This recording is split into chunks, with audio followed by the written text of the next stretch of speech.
It's not healthy. You are not getting out. Get out of the refrigerator. No more. August 2018. Guys, it's time. No. Mom. This expired in 2017. No. It's still good. Oh no. 2015? I'm not risking my life. Mama, everything in there was, I checked the dates.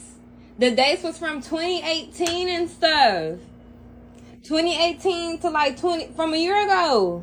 Do you know how long ago 2018 was? These are my cheeses. We're not throwing my cheese away.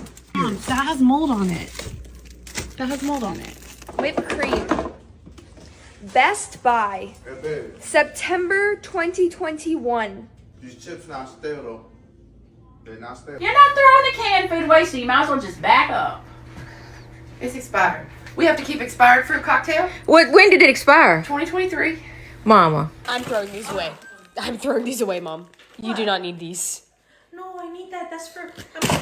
This organic sushi ginger, which my mother just said is not that old, was produced in October 2021 during Biden's term. Expired. Expired. Expired. Expired. August 8th, 2023. That one's gone. Nothing in there. Don't tell my mom. That doesn't look good.